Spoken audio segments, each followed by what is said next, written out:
Hello, and welcome to another edition of Truth and Rhythm, brought to you by funkandstuff.net. This is the interview show that gets deep in the pocket with contemporary music's foremost masters of the groove. I'm your host, Scott Dr. Goldfine, musicologist and author of Everything is on the One, the first guide to funk. If you don't have your copy, get on over to Amazon and pick one up. You'll be so glad you did, and also makes a great gift. Whether you're watching or listening, as always, I thank you very much for your continued interest and support in the program. Speaking of which, if you don't already subscribe, do so. You'll get the show before others get to see it. You'll get special features. It's a great deal. It's free. How can you go wrong? Also, tell a friend, tell family, we need that support. Show these artists on this program that made that fantastic funk, jazz, and R&B music, that you support them and you support the program. This episode features bassist singer Gary Grainger, a founding member of the 1970s R&B funk band Pockets, and his younger brother, drummer percussionist Gregory Grainger, who joined the group after its first album. The Baltimore-based band was Earth, Wind & Fire bassist Verdine White's protege act and cut 3 albums in which he served in a producing and songwriting capacity. Others from the Earth, Wind & Fire camp also contributed, including Maurice White, Don Myrick, Al McKay, and Louis Scatterfield. And Pocket's first tour was his opening act for Earth, Wind & Fire's All in All tour. With the lead singer and Larry Jacobs, who channeled Tower of Power's Lenny Williams, Pockets came out of the gate fast in 1977 with what would be its biggest hit, the infectiously catchy and upbeat Come Go With Me, and the debut album, Come Go With Us. Both the song and LP peaked at number 17 on the R&B charts. Other highlights from that record included One Day at a Time, which harkened to Earth, Wind & Fire's classic Reasons, the bouncy and funky In the Pocket, and the classy ballad Elusive Lady. The band's second album, Take It On Up, was even better, with more fully realized songs and more assured delivery. The hooky title song flaunted the influences of Pocket's mentor band, with verses reminiscent of Earth, Wind & Fire's funky Saturday Night. The track reached number 24 on the R&B chart, and the album hit number 22. With slick and powerful horns popping throughout, other highlights of the 1978 album included the fast, bass-driven Funk It Over and the terrific earworm, Happy for Love. While the latter song was released as a single, given its Earth, Wind & Fire pedigree that brought to mind that group's fabulous cut On Your Face, it should have been a much bigger hit than its number 51 chart placing. And the ballad Lay Your Head on My Shoulder had some of the flavor of Earth, Wind & Fire's All About Love. At that point, Pocket struck out on its own tour-wise, sharing the stage with many of the prominent funk and soul acts of circa 1978. Unfortunately, the third time turned out not to be the charm for Pockets, as its 1979 album, So Delicious, was to be its last hurrah. It was no coincidence that that collection was its least successful, both artistically and commercially. The title track, an unusual mellow number marked by some tasty flute flourishes, peaked at number 34, and the album climbed no higher than 43. And bringing in more outside contributors and pushing more toward a disco direction, the album pulled away from some of the key elements that had helped Pocket stand out from the pack. A notable exception was the thumping gospel soul and funk of Your Heart's in Trouble, which was egregiously overlooked and not released as a single. While Pockets did some limited touring in support of So Delicious, members were getting distracted by other projects, and by 1980 the group had called it quits. In 1981, Gary and Greg Grainger teamed up as the Graingers on the funky single Shine Your Light. The brothers then went on to play and perform with numerous other artists in the jazz and R&B genres, ranging from John Scofield to Whitney Houston. In the mid-1990s, they teamed up as Grainger and have released 2 contemporary jazz albums under that name. Since 2003, Greg Grainger has also served as a band member of the smooth jazz act Acoustic Alchemy, with his brother Gary joining in 2006. The Graingers continue to be very active through a multitude of musical outlets. In this in-depth interview, Truth and Rhythm speaks to the Graingers about their Pockets legacy including the album, songs, stage shows, and relationship with Verdine White and Earth, Wind, and Fire, their subsequent musical adventures, and current and upcoming projects, including the return of Pockets. You'll find this to be a journey well worth taking. So then, if you would, come go with them. Hey, welcome once again to the Truth and Rhythm Mothership, where today I'm joined by bassist, singer Gary Grainger and percussionist, drummer Gregory Grainger, brothers by blood and also as bandmates with 1970s R&B funk band Pockets. Gentlemen, so glad to have you. How are you today? Good. Thank Great. you. All good. Good to be here. Glad to have you. So you're coming to us from where today? Well, this is from Baltimore, Yes. where everything began. Yes. Yeah. Actually, yeah, this is the house. Yeah. Wow. So it's a bit of history there, huh? Yeah, lots of history. Just a That's little where we bit. grew up. Yep. Excellent.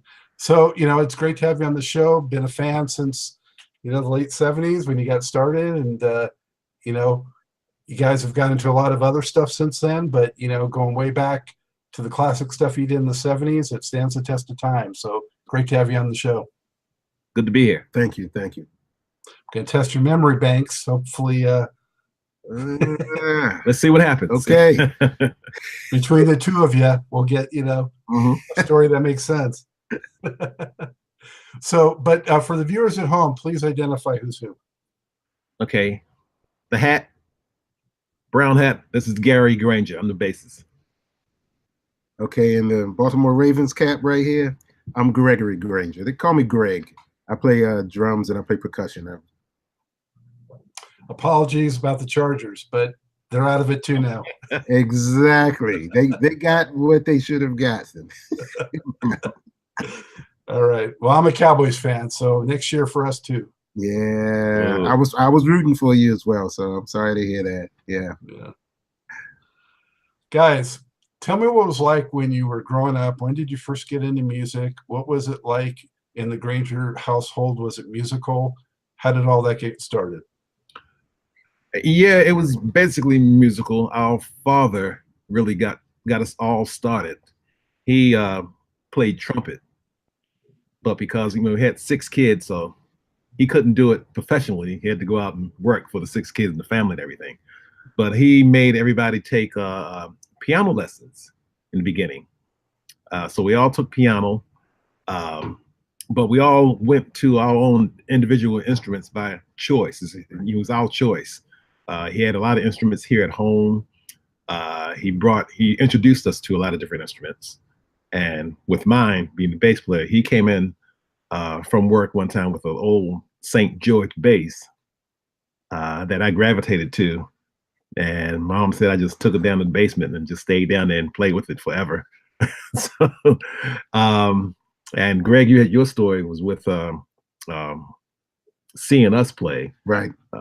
with my old band, or a little neighborhood band, I would say. Right. Yeah. Being the youngest, so I heard music from my 5 older siblings. So that's all I heard. And apparently, I used to beat telephone books and ashtrays. So I guess I wanted to be a drummer when I was little. My sister played drums and percussion. Apparently, she was really good, but she couldn't do it professionally. Back then, you couldn't have a woman on drum set. If Sheila E. had been born back then, there would be no Sheila E. It's terrible. But yeah, I would check out Gary's band rehearsing, and I would listen to Glenn's band, the other brother who plays trumpet, band rehearsing, and I would just watch the drums. And I wanted to play drums. I started playing snare drum at 7 and then moved to drum set at 13. But then I started playing percussion later on down the line when I had a chance to join this fantastic group. Upcoming group. Yeah, but that could be the rest of the story. But that's when I actually went and became a percussionist. But I'll let you, a little bit of a mystery there as to what group that was. There you go. So were you guys that good, that young, or was there sort of a racket coming from the Grainger household? How did the neighbors take to that? I think the neighbors really liked it, really. There was never any kind of complaints from us, and we was making a lot of noise back in the basement. Yeah. But yeah, no real complaints from the neighbors. Yeah, everybody liked it. Yeah, and I'm going to say yes, because so the oldest brother played sax, and then my sister played percussion, which meant she played xylophone as well. And then there was Glenn played piano. Yeah. The other brother played trombone. Trombone, yeah. I remember they recorded a 78 at, I guess it was either the high school or the middle school. You remember that? In middle school, maybe. Yeah. Yeah. But I remember finding it and my dad playing it and saying, "See, this your brother than your sister." And so they recorded it and they sound good. So yeah, it was we were good. We were the Jacksons. We were the poor Jacksons in Baltimore. Just begin with a G, you know. Yeah, right. But the music was just as good. And you were in Baltimore at that time also? Yeah. Yes. Yeah. Yes. So those cold winters, I think that probably lends itself to staying inside and getting with your instruments, right? Yeah, that helps. I mean, you don't want to be out there in that freezing weather. So, and everybody enjoyed music and really loved music. It was our passion. So it all worked out. And did you end up having any formal lessons, or did you play in school at all? I didn't have any technical formal lessons. I went to school. Thought I was going to be an artist, actually. And I still like to paint and draw and everything, but I went through high school and actually went to college, for getting an art degree. That got sidestepped because I did 2 years in college, and at the time when I was playing, through high school and going to college, I was doing some side gigs in different clubs and everything. And a friend of mine, Al McKinney, which is actually the partner in Pockets, had this gig to come up with Luther Ingram, soul singer. Right. 6 weeks in Florida, right when I was right in the middle school, middle of college. So I had to think about it really hard. I said, do I want to stay in college or want to get started with this, this big time singer? Because I didn't know. I was like, I love music. So I went with the singer, went down.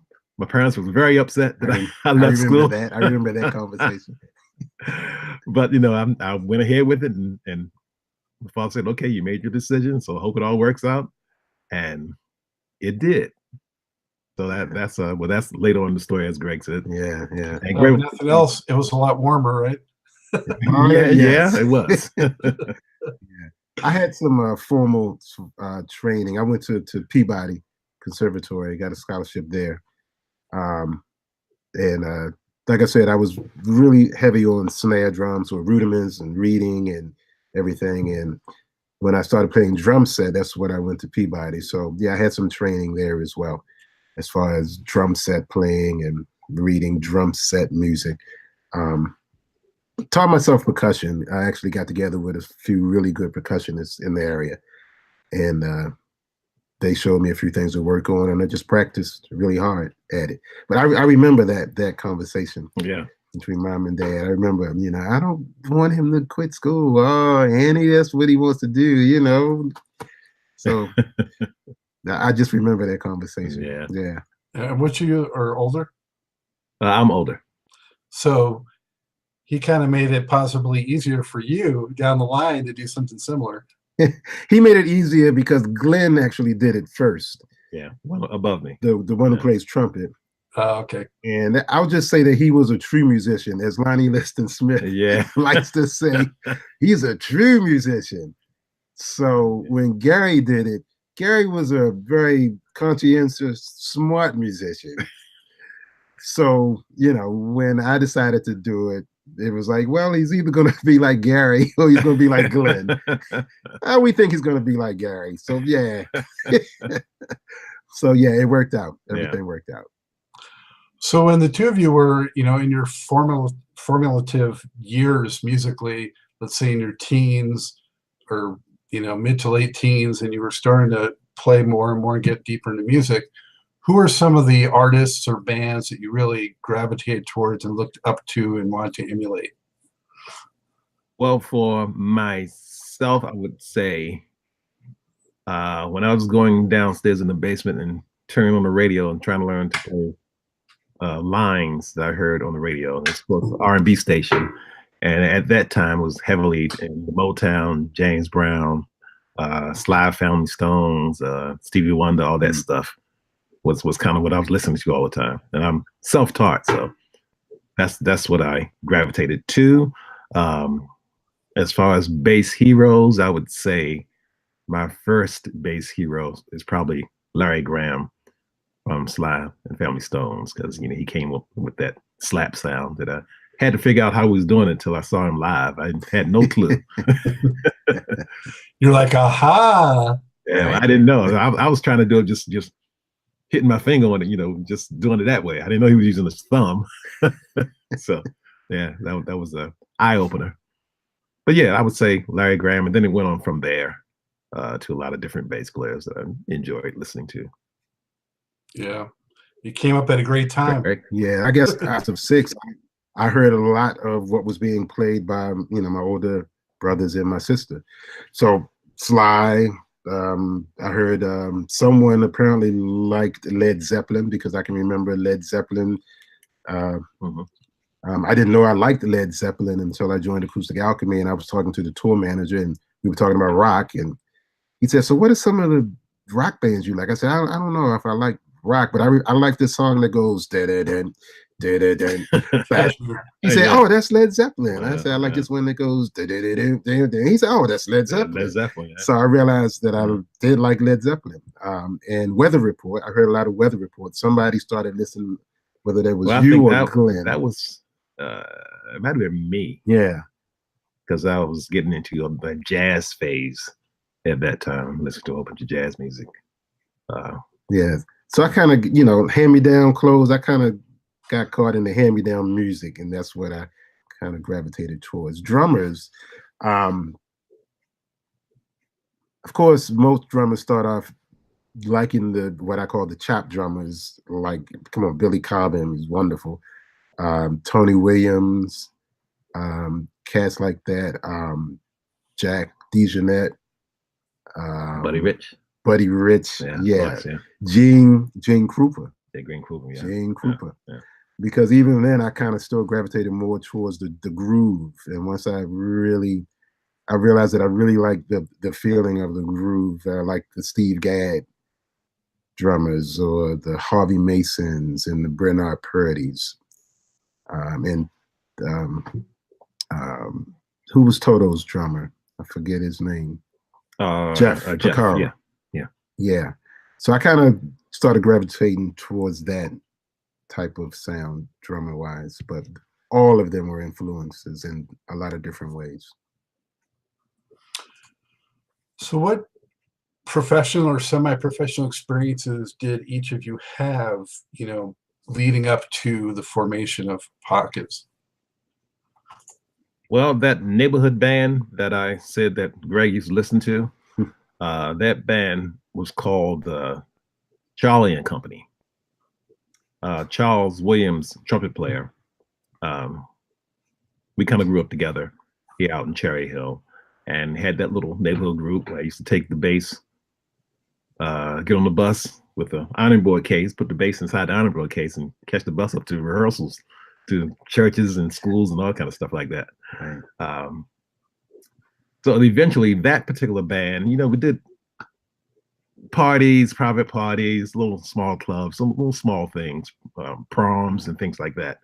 And then I told you, another friend of mine plays keys, Al McKinney. When I met him, that's when I was getting into the whole jazz phase stuff. Eventually that group became a group called Intervisions. After the Stevie Wonder album, or? Yeah, it might have been after. That's we got the name from. And all that was it was like Charlie Company, but it was a different rhythm section. And Charles, and I think the horn player that was in Charlie Company, the horn players that was in Charlie Company, didn't really want to do the jazz side. Right. So we had Intervisions. We're doing clubs, playing jazz clubs. In particular, one club called the Sportsman's Lounge. And I'm going into the whole history of how everything got started. the Sportsman's Lounge. We used to play there weekly. And the owner of the Sportsman's just so happened to have a house in California, next door to Verdine White. So at that particular time, Maurice gave the assignment to, I guess, everybody in Earth, Wind and Fire to go out and, find groups to produce, find artists to produce for Kalimba Productions. And Verdine picked us, or Verdine heard about us from that manager of that club, and he came to Baltimore to hear us as Intervisions. He liked the group. They start talking, deals and everything. At that particular time, the horn player that we had in Intervisions, they just wanted to play jazz and not, any kind of pop stuff. So I called my buddy Charlie from Charlie Company, and that's that horn section. Well, we all come in. We got this, deal coming up that may be good for everybody. Come on and join the Intervisions, and we'll see, what we can do. So that horn section came over to Intervisions rhythm section, and then we went out to California. But Verdine said you really need a lead singer or a lead voice to put all this together. And they found this guy in San Francisco, Larry Jacobs, and brought him down to get with the group. And that's how the whole pocket stuff got started. And that's really the history of that. Right. But that was Jim Brown, right? No, Jim Brown happened to be a good friend of that club. He may even be part management, but it wasn't Jim Brown. It was I forget the guy's name that owned the club. I forget his name right now. Yeah, I was thinking Bryce, but that's a different club. No, that's another club. Right. Yeah. Jim Brown was a manager of that club too, or owner of that club. Oh, did you see him around at all, or? I never saw Jim Brown there. Okay. No. And Gregory, what were you doing at that time? Yeah, I was going to high school, and I was playing with my neighborhood band, Free and Evil. We named it after the song "Free" by Chicago and the song "Evil" of Earth, Wind and Fire. We just liked both of those songs, so we called it Free and Evil. But we were trying to do everything Charlie and Company was doing. If they did a song, we did that song. If they did an arrangement of a song, we did their arrangement of that song. I joined Pockets after the second album. I was my freshman year of college, and Pockets came out, and it was cool because I got some cred because my brother is in Pockets, and Pockets is on tour with Earth, Wind and Fire. So it was, so that's your brother and you know them? Oh, cool. So it was still very nice. Gary approached me and said, look, we need a percussionist because there's a lot of percussions on our CD, on our album at that time. He said, so this could be your chance to actually start playing professionally. And I was like, I play drums. He said, well, you can put down the sticks for a minute and learn how to play percussion and join the group. And then you'll be a professional musician. Similar thing. It was my second year of college. Same conversation with Mom. Same conversation. Yeah. Do you guys have a script to work with by then? Well, see, by that time, when we hit with start going out with Earth, Wind and Fire, and the first album came out, and Come Go With Me was a hit, the whole attitude with Mom and Dad changed because they saw we were playing, Madison Square Garden, all these places where Earth, Wind and Fire. So, maybe this is for real. Yeah.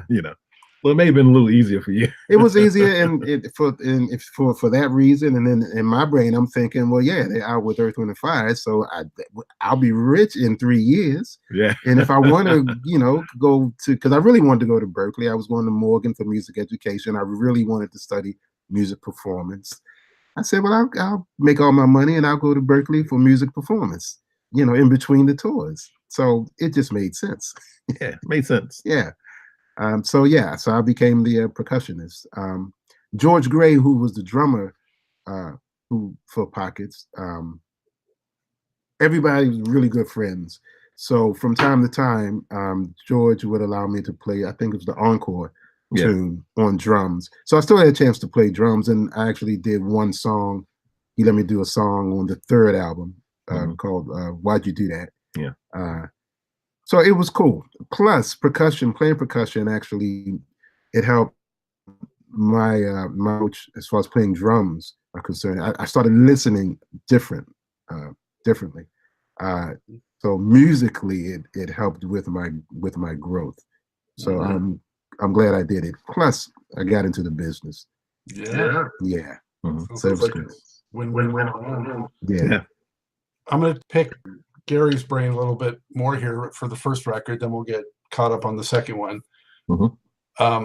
First off, when you first got connected with Verdine White, what was that like? What were your first impressions of Verdine? I mean, it was Earth, Wind, and Fire. You know, the bass player of Earth, Wind, and Fire. I was like blown away. I couldn't believe that they picked us out of all those million groups, first place. It's kind of like a fairy tale saying, you know, have somebody come hear you and say, all right, we're going to sign you. We you to California, and you're going to sign a record. Now you're going to go on tour with one of the biggest groups in the world. Right. And then the first tune you put out becomes a hit. So it's like, yeah. I was like, okay, this is really good. Right. Well, it was very exciting for me to meet Verdine and, you know, learn from him, learn a lot of studio techniques, you know, all that stuff from him. It was really cool. Well, I'd say it must have been especially thrilling for you because a fellow bass player, you know? Yeah. It was really, really, really good. And, you know, good for me. I learned, like I said, I learned a lot from him and listening to him. And then doing those shows where we would just sit behind the stage and watch Earth, Wind & Fire come on, I learned about performing aspect. Because at that time, they were like on the top. It was cool. Yeah, we're talking, this was like 76 or 77, right? Exactly. Yeah. Yeah. So they were right at the zenith of popularity, and also their stage show. Yeah. Interesting how you guys both had the Earth, Wind, and Fire connection, though. You had it in the name of your group, and you had it in actually getting connected with Verdine. Yeah, well, I loved Earth, Wind, and Fire. I mean, as a drummer, you know, that was one of the groups that I said I'm going to play for at some time. So, yeah. And what was Verdine like, though, as just kind of a person or a guy? He was great. He was funny, tell jokes. You know, he just a regular cat. Yeah. You know, down to earth. But yeah, when it's time to do business, he was serious about, you know, making sure stuff was right and correct. But yeah, he was really fun to hang out with. It was cool. He's so full of energy, you know, when he performs. Oh yeah. Is he look opposite that, you know, when he's not performing? Or I would say no. Right. He's still he's always up. Right. He's always up. Yeah. He talks fast, up, moves fast. That's Verdine. Wow. Yeah. Wow, he should have bottled that, you know, and sold that. That would have made a mint. You know, he's still the same way. He has not changed. Incredible. He has not changed. Yeah. God bless him. And you got to meet everyone else in Earth, Wind, and Fire, or what? Oh yeah, we met everyone. You know, Maurice, the whole old group, Larry Dunn. Yeah. The guitar player passed away. There, Graham. Yeah. Johnny Graham. Yeah. Al McKay. Yeah, all those cats. All the sax player that passed away too. Alto sax. Yeah. Donald Myrick. Is it Donald? I want to say that's Donald Myrick. I think it's Donald. Yeah. Because on the One Reasons, he says he plays so nice on the alto horn, don't you? Yeah. He plays so beautiful, don't you agree? Yeah. Plus, you got to meet the Office people, which were their family as well. Monty. Yeah, Monty. Verdine's twin. Sister. Yeah. Jerry. Yeah. All that. Yeah. It was amazing times. So what was it like when you first went out to California? Had you ever been before? Well, yeah. And this is a funny story too. Going back to you were saying about Weather Report. Right. right before all that stuff happened and we got signed. Are you familiar with a drummer named Chester Thompson? No. Okay. Chester played with everybody. You know him. Zappa, Genesis. Phil Collins, all those. But at that time, Chester was also playing for Weather Report. So somewhere in between, pretty close to when Pockets got signed, Chester called me and said, "Look, this group is looking for bass players. Like to know if you may be interested in flying out to California." That was my first time flying to California with from him, and that was an audition for Weather Report. Wow. It just so happened that at that time I got there, they already decided that that's going to sign Jocko, because I already had Jocko, so they was like made a decision for that. So of course I didn't get that gig, which people play Al McKinney saying, "I'm so glad you didn't get that gig because I got this deal, for Pockets, working and fired." So that's a good thing. Yeah. That's a funny story that people don't know about. But yeah. Yeah, I could see them deciding not to see other people after Jocko came in. You know, not a bad person to lose a gig to, I think. Yeah. That was my actually first time flying to California for that audition. Okay, all right. So let's talk a little bit about how that first record came together. Did the single come out before the album? Is that how it transpired? At that time, I think the planning for the album was all done, and they already picked what would be the single and what would follow. That's how they did it back in those days. So yeah, the single came out before the actual album came out. In advance, yeah, that's what I was thinking. So you already kind of knew that it was catching fire at radio and things like that before the actual album came out then, right? Yeah, and it was very business savvy that they put us on tour with Earth, Wind & Fire, because all it did was just boosted the sales of that single from being on tour with Earth, Wind & Fire. So it all kind of worked out. Were you the only act on the bill with Earth, Wind & Fire at that time, or did they have Emotions or anyone else like? No, excuse me. It was us and Denise Williams. Yep. And there was a particular show where there were the Emotions on there with us, but that particular tour was called the All in All Tour, and it was Pockets, Denise Williams, and Earth, Wind & Fire. Oh man, I saw Earth, Wind & Fire. Must have been the tour after that, and All in All is like my favorite album of theirs, so that would have been incredible. Yeah, to see that one. So that first record, though, I want to go a little more in depth on that. How did you get it together? How were the songs picked out, and what was it like just going through the process of producing and putting that record together? Well, fortunately for us, most of those tunes we have already worked out here in Baltimore. Just working on originals, and a lot of the writing came from us for that first particular album. Especially like "Come Go With Me," we already did. We actually made up "Come Go With Me" in this place called the Birdcage in Baltimore. That's the beginning of that song. Yeah, a lot of the songs that was on the "Come Go With Us" album was already done. Created from Pockets. Did you feel like "Come Go With Me" was going to be a hit? Did you have a sense about it? Yeah, I had a pretty good feeling from that song, especially when we played the chorus, the hook. It just had a beautiful, uplifting feeling every time we did it. So I just had a real good feeling about that song. And I was going to say, very joyous feel to it. Yeah, it's really cool. I'm going to just mention some of the other tracks and a little bit of feedback on them, and then you can talk about it. You had also on that record Pasado, which was like a mellow soul track. One Day at a Time to me was a standout, kind of like a Reasons ballad. Yeah. I could have seen Philip Bailey definitely doing that one. Yeah. Doing the Do, a really fast and jazzy track. Mm-hmm. In the Pocket, another highlight to me. Nice, bouncy, funky kind of R&B track. Yeah. Nothing is Stronger was a little more disco soul, real bright and upbeat. Elusive Lady, a really kind of classy soul ballad. Yeah. Right? And Wizard Was It, which was another really fast kind of jazzy fusion type of track. So very, very nice first record. Do you have any special memories about any of those tracks that I just mentioned?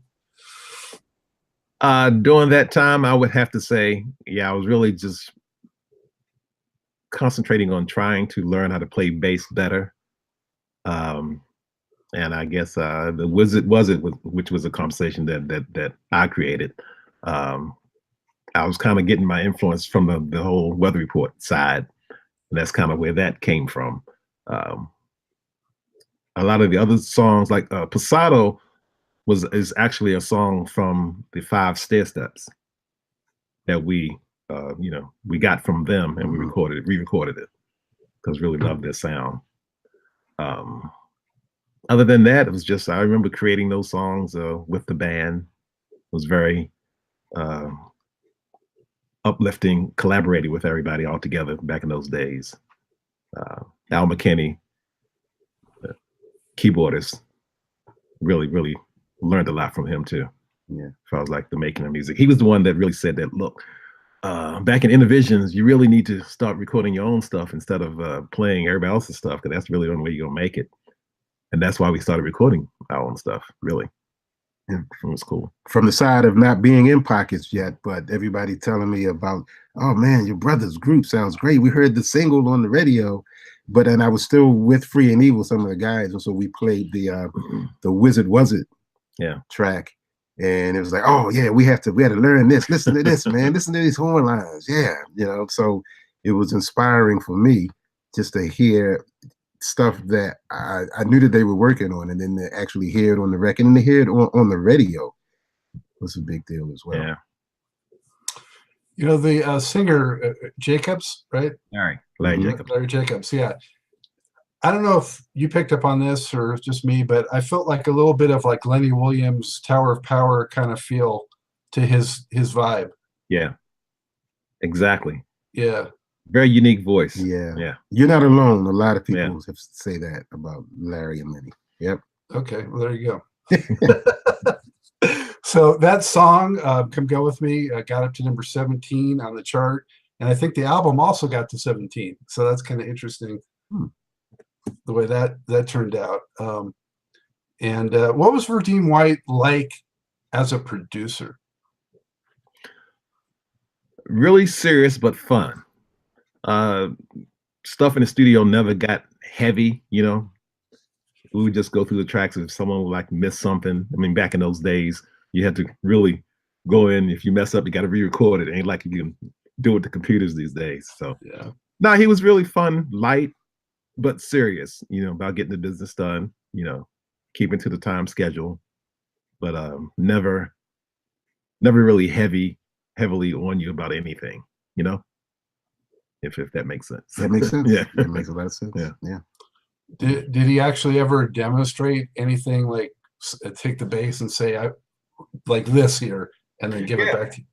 Yeah, he did. Matter of fact, I think the song One Day at a Time, he was saying how you can, hit the notes like do doop, make that real staccato and get that feel. So yeah, I got that from him. Okay. What was it like for you and your bandmates when you were out on the road for the first time? I mean, was it just did you guys were you policed at all? Were you self-policed, or how did that go down? I would probably say we were policed a little bit because we didn't know what we were doing. We came from a little jazz club to playing Madison Square Garden. It was like, what? But yeah, everybody was somewhat controlled, but we had a tour manager, we had a road manager and a tour manager. So they kept us in line, youngsters, flying off the handle, don't party too much, you got work to do. So right. Yeah. Kevin was how old? The trombonist was what, 19? Maybe, 18? maybe, yeah, 18, Yeah. maybe younger. Yeah. Do you remember about how many dates you did on that first go round? Oh God. Wow. Roughly. Maybe 60, maybe 70. It was a bunch of dates. That's a way to get it done, get broken in, man. Mm. You were seasoned after that. Yeah. I mean, first time on the tour bus. Tour bus comes to pick us up in Cherry Hill. That's big time there. Yeah, that was. That You know, was. out here in, these like projects looking houses, and this big tour bus come and we get on it and say, yeah, okay. It's nice. Wow. So you're off and running. And how did you come up with the name Pockets? Pockets came from the groove. Al McKinney, the keyboard player, used to always say when we're playing, if somebody goes like a little bit shy from the groove, he said, all right, stop it, put it in the pocket, get in the pocket. So that's where it came from. I think that came from an old R&B saying, maybe from one of those old groups. Mhm. Maybe even James Brown or Wilson Pickett, or I don't know. Yeah, I don't know either. I've heard it, but I don't know where it's old started. school. Yeah, like put it in the pocket. Well, get back in the pocket. yeah. If the drummer's playing and if it's locked, yeah. So that drummer's got a nice pocket. Yeah, I guess it's a groove that you can get into and then feel comfortable, I guess. Yeah. Yeah. Especially for you guys, drums and bass, man, you got to be in the pocket. Yeah. Definitely. All right. So the second record, Take It On Up, which came out a year later, what changed? What was different? What had transpired going into making that record? From what I remember, we did some writing on that record, but there was more outside influences doing some writing at that time. So that's kind of, I think, half and half, maybe, if that much. And I think that happened mainly because everybody was trying to get used to that whole scene, being an artist at that level and trying to keep stuff going. So we didn't have the opportunity to get together and write like we did for the first record, which we already had songs already prepared, because we was out there on tour working. And then next record comes, okay, we need to create some songs and get some songs. So that's how that happened. And I think on that album, we did another remake of a 5 Stairstep song called Tell Me Why. Yeah, I think that was on that album. Mm-hmm. Yep, third track. Yep. What was the who had the love affair with the Stairsteps? Probably myself and the keyboard player. Uh-huh. So we really love their songs, love their writing. This record, overall, I would say, for me personally, I thought it was definitely a step forward from the first one. Mm-hmm. Overall, a lot stronger. Just seemed more fully realized, with the songs and the delivery, just more assured, more consistent. Well, everyone was definitely in more training then. I remember going to vocal lessons along with the band, especially Larry going to vocal lessons that was given by the Earth, Wind & Fire people. So, yeah, everybody's kind of in more training, trying to get this stuff up to par to compete, Yeah, you went through boot camp and then you were in officer school or something. I'm just going to again mention, go through the tracks on this one so viewers know what was on here, and you can chime in with memories about any of the tracks. But Heaven Knows was a real disco soul. To me, really had a lot of that Philly kind of flavor to it. Okay. Take It On Up, really catchy, danceable R&B. I definitely heard Earth, Wind & Fire influence in that one. The horns, really great horns. Gotta Find My Way, sort of a light, airy R&B track. Happy for Love, to me, great, catchy R&B, little Earth, Wind, Fire influence again. Yep. I don't understand why that one wasn't like, a bigger hit. Mm. I think it should have been. Funk It Over was probably your most overt funk track that you did, and real cool plucking bass in that one. You must have had fun with that one. Yeah. And You and Only You, sort of a cha-cha ballad by Ray Parker. Right. Mm-hmm. Mm-hmm. And Lay Your Head on My Shoulder. Reminded me a little bit of Earth, Wind & Fire's It's All About Love. Okay. And In Your Eyes, kind of a different departure. It was like an acoustic thing for you guys. Yeah. I remember Yeah, Jake, so- the guitarists, Larry and Jake got together with that one. A nice gem, because they just created it and said, "Oh, this is beautiful. We got to record it." Yeah. Mm. Yeah. Lots of variety on there. So, did you have a blast doing the Funk It track? And how come, of course, it's out of your hands, but did you think Happy for Love should have been a bigger hit too? At that time, I probably was not even thinking about the whole business aspect of it. I was probably more enjoying being in the moment of what was happening at that time. I probably should have been more concerned about the business of it, but not. I truly was just enjoying that particular phase of my life, being where we were, because they had us in at that time they had us in a mansion in Beverly Hills, the band, and we were recording, down in Beverly Hills. I mean, down in in Sunset Studios. So I missed that. Yeah. I still wasn't part of that yet. So we had a swimming pool, everything. Wow. So, how did you feel about how the record turned out, and how it was received, and how did you feel about the project? Well, I learned a lot about the whole concept of when they, Earth, Wind & Fire, when they produce something, what the production is. Because when we did our tracks, it's just straight up rhythm section. But then later on, I come back, I hear a string section. Mm.